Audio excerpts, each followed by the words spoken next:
이명박 정부 때 이미 문화체육관광부 장관을 지낸 유인촌 후보자. 청문회에선 그 당시 문화예술인 블랙리스트에 관여했다는 의혹이 집중 제기됐습니다. 유 후보자가 2010년 국가정보원으로부터 예술계 종북 세력의 반정부 정치활동 무력화 문건을 직보받았다는 겁니다. 차고 넘치는 증거에도 불구하고 후보자의 반성 없는 태도와 이 발언에 상당히 유감이라는 말씀을 드리고요. 또 블랙리스트 사건을 다룬 백서에 유 후보자의 이름이 104번이나 언급됐다는 지적도 나왔습니다. 이에 대해 유 후보자는 블랙리스트는 없었다고 반박했습니다. 104번씩 거론하면서 왜 저를 구속 안 시켰는지 전 지금도 궁금합니다. 그러면서 문학의 블랙리스트 사건을 재조사한다면 노무현 문재인 정부 당시도 조사해야 한다고 맞섰습니다. 여당 의원들은 유 후보자를 두둔하면서 이재명 더불어민주당 대표의 사법 리스크를 언급해 한때 청문회가 중단되기도 했습니다. 두 아들의 서울 아파트 구매와 관련해선 아빠 찬스 논란이 도마에 올랐습니다. 유 후보자는 아들들에게 자금을 증여했고 세금을 모두 납부했다면서도 증여세 납부 내역은 개인 정보라며 제출을 거부했습니다.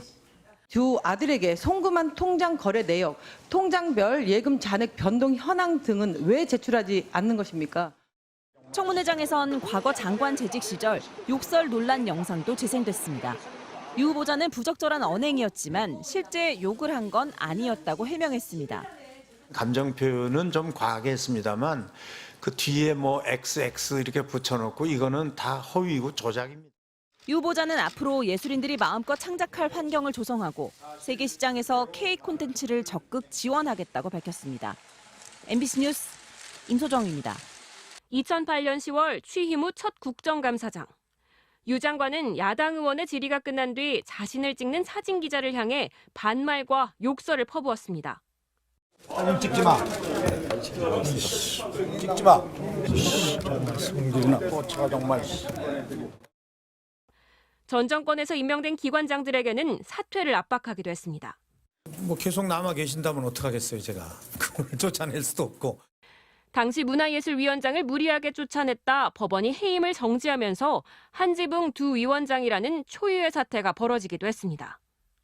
문재인 정부 문체부가 실시한 조사에 따르면 유인촌 장관 재직 당시 강압적으로 퇴출된 문체부 산하 기관장은 20명이 넘습니다. 이명박 정부 시절 국정원이 봉준호 감독과 진중권 교수, 이회수 작가 등을 퇴출 대상 문화예술인으로 지목했는데 당시 유인촌 장관이 연루된 게 아니냐는 의혹도 있습니다. 하지만 유 후보자는 과거 한 언론 인터뷰에서 리스트를 만들거나 차별한 적이 없다고 선을 그었습니다. MBC 뉴스 장슬기입니다.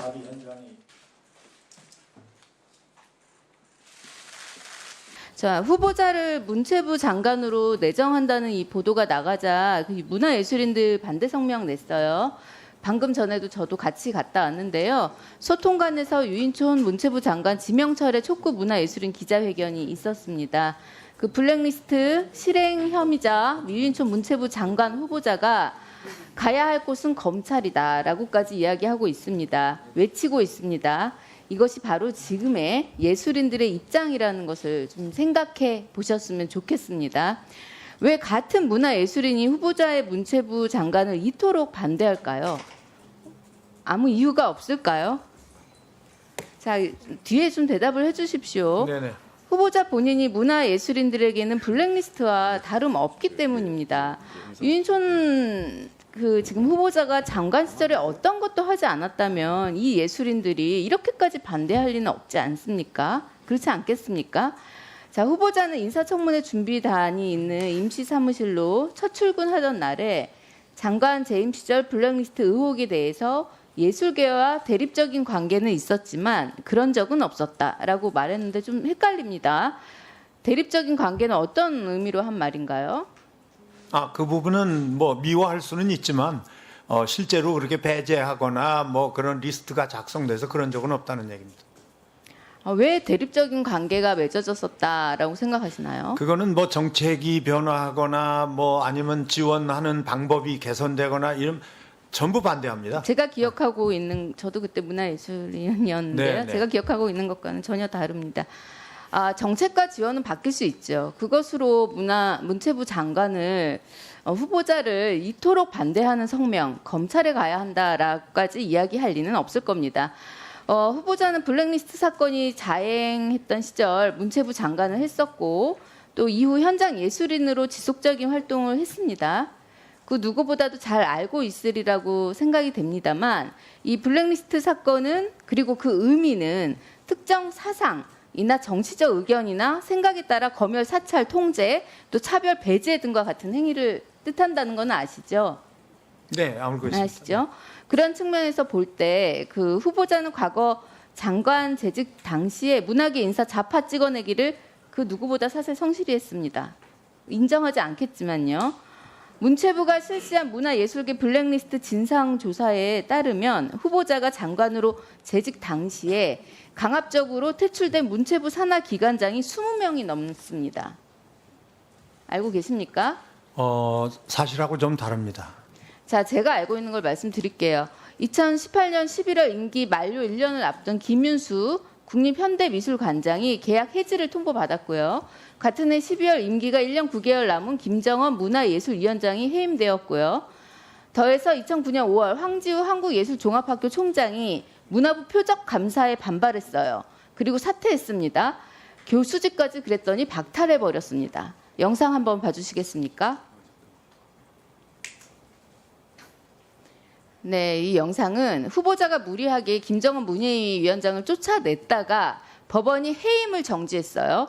그러니 국회 업무보고 당시 한 개의 명패 앞에 2명의 위원장이 앉는 정말 말도 안 되는 총극이 발생했습니다. 기억은 하시죠? 네, 알고 있습니다. 참으로 극악무도했던 후보자의 갈라치기. 이 결국 법원에서 모두 위법 판결을 받았습니다. 위법 판결을 받았어요. 김정은 전 한국문화예술위원장 해임 취소 소송에서 이 법원은 구체적인 처분 사유를 통지하지 않는 것이 인정된다면서 기금 운영 손실 등을 이유로 해임할 수 없다고 또 취소 판결을 내렸고요. 박명학 전 문화예술위원회 사무처장의 해고 무효 소송에서도 인사관리 규정상 징계 절차를 지키지 않는 해임은 무효라고 판단했어요. 또한 김윤수 전 국립현대미술관장이 국가를 상대로 낸 계약 해지 무효 소송에서도 미술관 관장으로서 미술품을 구입함에 있어서 통관 절차에 다소 부적절한 업무 처리가 된 것을 미리 막지 못한 점에 대해 채용 계약 해지는 효력이 없다며 법원의 위법성을 또 인정했어요. 이와 같은 대법원 판결에 대해서 후보자의 생각을 듣고 싶고요. 이 모든 사건들은 전부 15년 전 후보자가 스스로 자행한 일입니다. 장관에 있을 때 한 일입니다. 만약에 그렇지 않다면 겪은 자가 있는데 행한 자는 없다라고 지금 말하고 계신 건데요. 장관 당시에 자고 계셨습니까? 후보자 다시 질의하겠습니다. 이명박 정부 시절에 블랙리스트, 검열 정말 없었습니까? 없었습니다. 예, 후보자가 생각하는 블랙리스트가 뭡니까? 그건 의도적으로 계획하고 작정하고 뭐 여러 분야에서 배제하는 거를 그런 게 그냥 없었다고 리스트라고 지금 그러는 말씀하시는 거죠? 겁니까? 그런 것이 있었다고 수많은 예술인들이 지금 이야기하고 있는데 그러면 그들은 무엇입니까? 자기 입장에서 얘기하는 거죠. 괴담입니까? 자기 뭐, 입장에서 이야기하는 거라고요? 괴담까지는 아니더라도요. 자기 입장